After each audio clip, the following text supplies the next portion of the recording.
भाई आपकी बहू तो बहुत संस्कारी है। हाँ हाँ, अरे हमारा बेटा भी कुछ कम नहीं है। बचपन से हमने बहुत अच्छे संस्कारों से पाला है।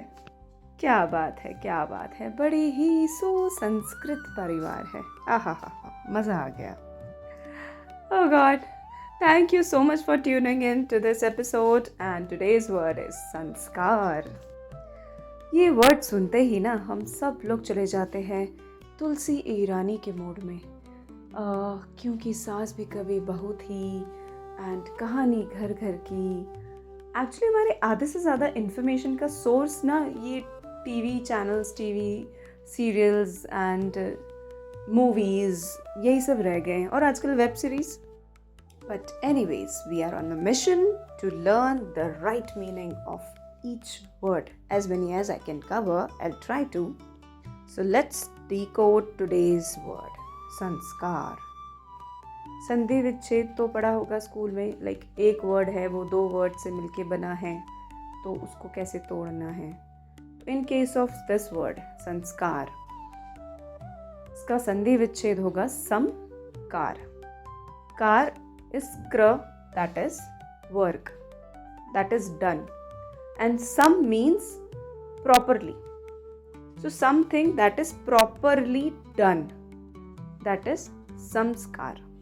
अब properly done का मतलब क्या है कि कोई चीज़ इतनी properly आपके दिमाग में बैठ गई है कि अभी आप सबकॉन्शियसली भी अगर कुछ करते हैं तो आप वैसे ही करते हैं। डिफ़ॉल्ट मोड आपका डिफ़ॉल्ट सेटिंग में चला गया। जैसे कि कुछ गलत हुआ तो आपके मुंह से निकल गया कुछ सम कर्स वर्ड, तो वो आपके कंट्रोल में नहीं है, सबकॉन्शियसली भी आप कर रहे हैं।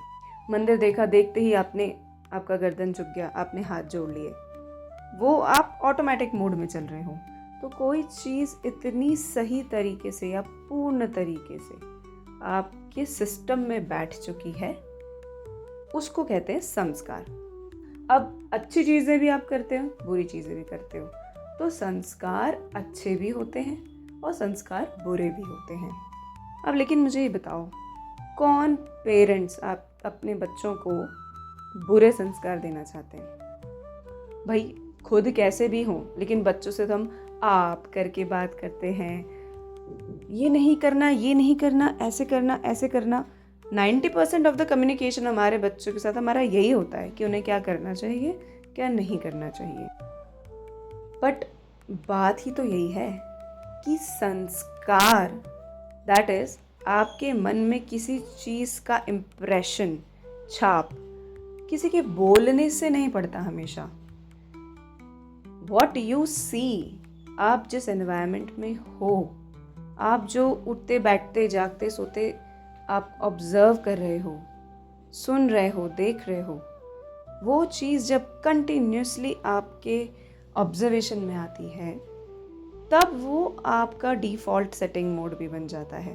तब वो आपका एक सिस्टम का हिस्सा बनता है। ना कि आप बच्चों को सिखा कुछ और रहे हो बट कर कुछ और रहे हो। जैसे आप आलसी हो, अब बच्चे कहाँ आपके एक्टिव बनेंगे? सिंपल है ना, जो देखेंगे वो करेंगे। आप सोचो हम सिखाएं बच्चों को बोल के अच्छा, बट वो देखें कुछ और, आपको कुछ और करते हुए देखें, तो उनके संस्कार वो नहीं पड़ेंगे जो आप उन्हें बोल रहे हो, उनके संस्कार वो पड़ेंगे जो आप कर रहे हो। इतना आसान नहीं है कि हमारे सिस्टम में कोई चीज़ परमानेंटली आ जाए और वो रन करने लगे हमारी लाइफ। तो आप समझ गए होंगे संस्कार एग्जैक्टली किसे कहते हैं और वो कैसे पढ़ते हैं। तो अब दूसरी बात समझो, ये संस्कार कहाँ पर जाके सेटल हो रहे हैं? आपकी फिजिकल बॉडी में हो रहे हैं क्या? फिजिकल बॉडी में उसका असर दिख सकता है। अगर आपके संस्कार ऐसे हैं कि आप एक्टिव हो तो आपकी बॉडी उस तरह से दिखेगी। अगर आपके संस्कार ऐसे हैं कि आप लेज़ी हो तो फिर आपकी बॉडी में उसका रिफ्लेक्शन आएगा। लेकिन वो संस्कार कहाँ पर जाके सेटल हो रहे हैं, यू नो, कौन सी मेमोरी में जाके सेटल हो रहा है? All the data and all the programming, वो आपकी फिजिकल बॉडी में नहीं, वो आपकी सटल बॉडी में। There is a gross body and there is a subtle body. वो सटल बॉडी में जाकर आपके प्रोग्रामिंग सिस्टम में अंदर जाके सेव हो रहे हैं। अब एक इंटरेस्टिंग चीज़, आपकी ग्रॉस बॉडी तो यहाँ छूट जाएगी, इस बर्थ के लिए है आपकी ये वाली बॉडी, बट आपकी सटल बॉडी ट्रैवल करेगी। It will go to the next body that you will get. So your subtle body will be reborn in some other body, and that saved data, a lot of saved data, not everything, but a lot of deepest impressions will be carried by those subtle bodies, and you will start acting accordingly in your new body. देखो, कुछ बच्चे बड़े झगड़ालू किस्म के होते हैं, parents ने नहीं सिखाया झगड़ा, पेरेंट्स बड़े शांत हैं बट बच्चा बड़ा झगड़ालू है, या कोई बच्चे बहुत ही शांत होते हैं, बहुत वेरी काम, कुछ बच्चों को बिल्कुल डर नहीं लगता। तो ये कहाँ से आ रहा है? आपने तो सिखाया भी नहीं है अभी। It's a new fresh body, new person, new human being. उसमें ऑलरेडी कुछ ट्रेट्स आपको दिखते हैं जो कि उसको अलग बनाते हैं, है ना। All the kids are not same. वो प्रीवियस बर्थ का इम्प्रेशंस हैं, जो डीपेस्ट इम्प्रेशंस हैं, वो मैनिफेस्ट हो रहे हैं। Now going even deeper into it, बड़े होने के बाद भी कुछ ह्यूमन बीइंग्स ही हैं हु आर सीरियल किलर्स और who are rapists, and there are some जिनको बड़े लोगों को देखकर कुछ नहीं होता, बट छोटे बच्चों को देख कर they are not able to stop themselves. They are mentally ill, they have some dysfunctions in their programming.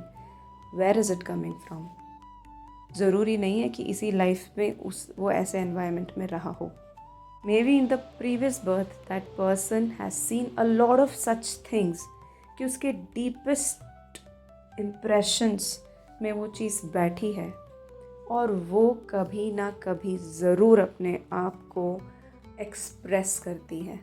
What I am trying to say is, ये जो संस्कार हैं ये बचपन से ही नहीं, फ्रॉम द वूम ये संस्कार पड़ने लगते हैं। और आप अगर सोचो कि एक एज के बाद रुक जाते हैं, तो नहीं। टिल योर डेथ, जब तक भी आप कोई चीज़ ऑब्ज़र्व करके अपने अंदर इन योर इनर सिस्टम लेने के काबिल हो, तब तक कंटिन्यूसली हमारे अंदर संस्कार पढ़ते जाते हैं। We are observing and few things we absorb deeply. अब ये ऑब्जर्वेशंस आ कहाँ से रहे हैं? हमारे सराउंडिंग्स से। Even the movies, web series जो आप देख रहे हो, many people are very fond of crime, thrill, जो भी जॉनर आप देखना पसंद करते हैं।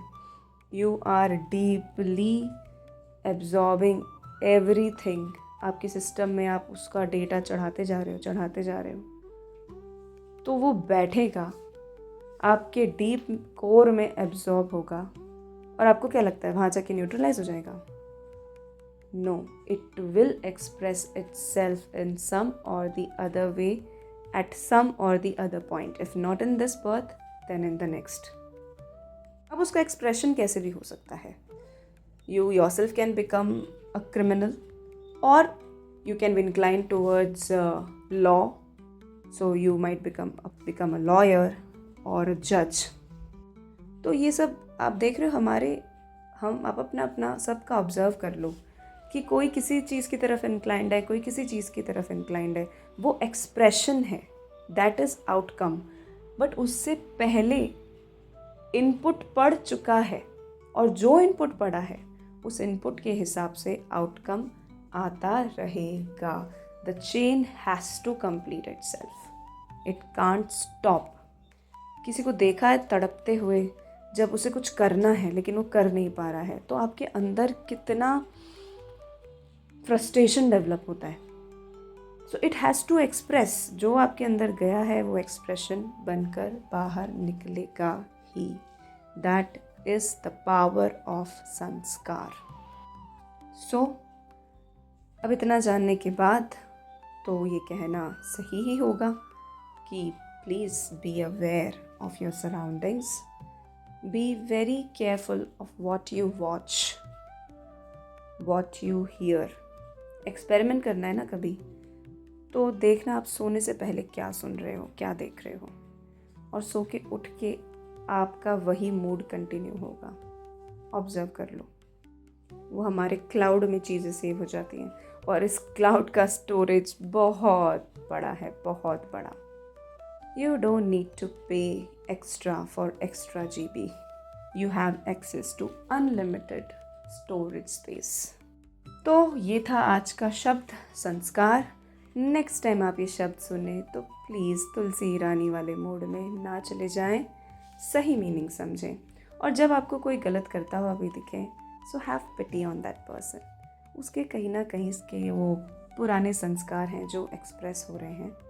Save your self, save your kids, so be very particular of each and every choice that you make. Signing off, see you later next week with some new word. Till then, take care, be happy, and stay so Sanskrit. Bye bye.